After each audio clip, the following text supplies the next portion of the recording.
The Lord be with you. And with your spirit. A reading from the Holy Gospel according to St. Luke. Glory to you, O Lord. While Jesus was going through a field of grain on a Sabbath, his disciples were picking up the heads of grain, rubbing them in their hands and eating them. Some Pharisees said, "Why are you doing what is unlawful on the Sabbath?"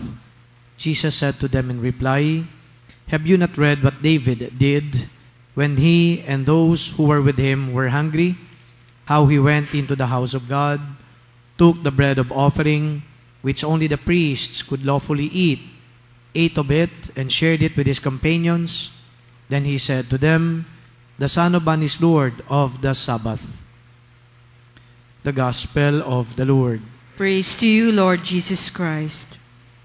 Mga ilang araw na po sa banal na ebanghelyo, ang pinag-uusapan ay ang pagsunod sa batas. Kahapon, ganun din po, nung nakaraang araw, ganun din. Iba't ibang sitwasyon lang. Kahapon, yung pag-aayuno. Ngayon naman ho, yung pagpapahinga. At yung iba pa po ay katulad ng paghuhugas ng kamay bago kumain. So, directed ang mga criticisms kay Kristo.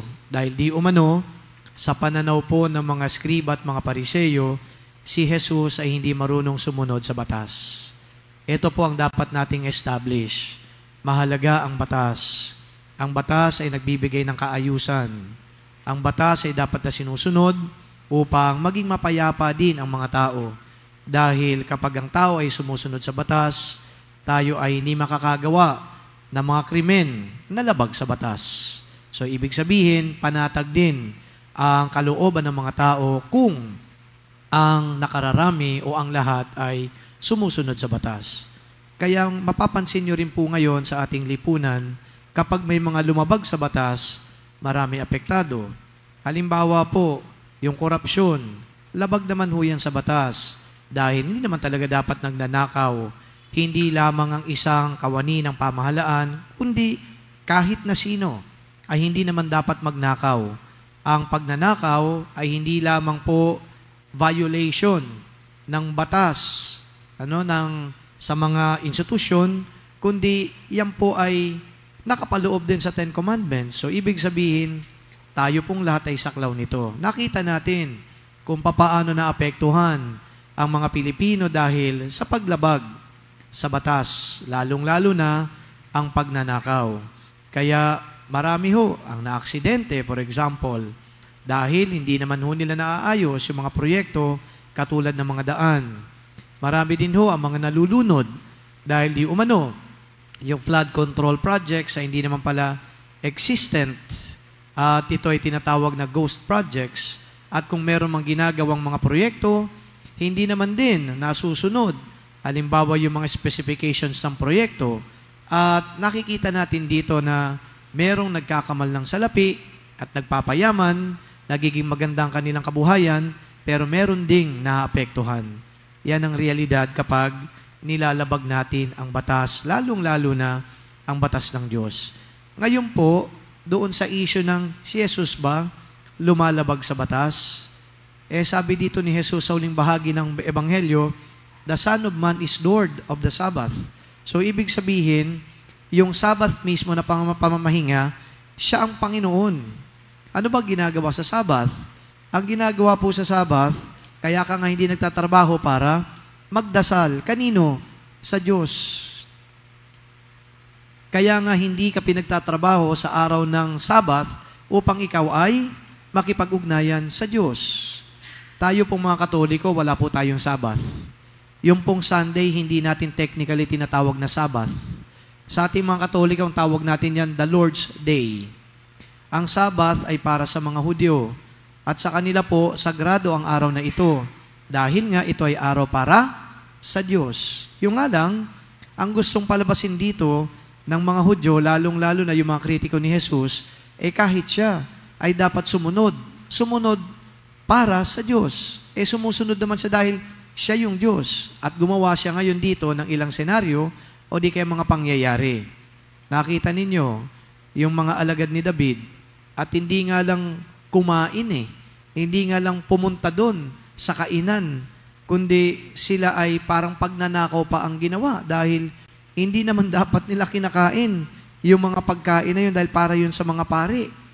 Pero kinain nila. Pero bakit? Parang okay lang ito dahil merong exceptions. Nagugutom yung mga tao, pakanin mo. Meron nangangailangan, magtrabaho ka para matugunan yung pangangailangan. Nauunawaan ito ng Diyos because He is Lord of the Sabbath. Yun nga lang sa mga tao, kapag halimbawa sa kanila ay madali lang gawin yung batas, o kung hindi man madaling gawin yung batas, parang sa kanila ay convenient, na sila ay nagpapatupad, pero in truth and in fact, hindi naman natutupad, madali lang silang pumuna ng kanilang kapwa. Kaya maganda rin na i-revisit natin yung ating adherence sa mga batas. Pero merong isang word lang dyan obedience to God. Hindi lang sa batas. Obedience to God. Kung ano ang turo ng Diyos, sundin natin. Kung anong nais na ipatupad ng Diyos, gawin natin. Ang problema, may mga tao po na tila baga mas magaling pa sa Diyos.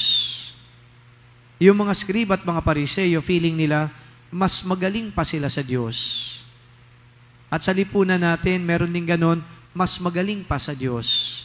Kaya sa sobrang galing sa Diyos, napapaikot nila batas. Sa sobrang tibay at galing at kung ano pa mang kakayanan na meron sila, parang yung maling ginagawa na paglabag, nagiging tama pa sa mas nakararami. That is very dangerous. And I guess, the challenge today of the gospel is very basic. The Lord is Lord of everything, not only of the Sabbath. And so we subject ourselves to Him.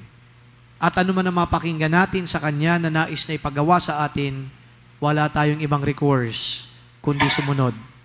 Hindi pagsuway dahil ang pagsuway, ika nga, gawain po yan ng demonyo.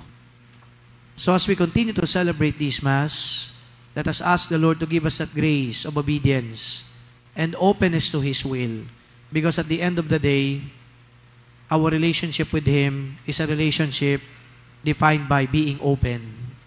Bukas tayo sa Kanyang kalooban, bukas tayo sa kung ano ang nais niya na ipatupad sa atin. At tayo, bilang Kanyang mga tagasunod, ay walang ibang dapat gagawin kundi tumalima at sumunod sa kung ano mang Kanyang kalooban. It's very difficult to follow the will of God, but that is our vocation as Christians. Our vocation is to obey, to follow, and not to go against. If we truly are disciples of the Lord, then here we are subjecting ourselves to Him in everything.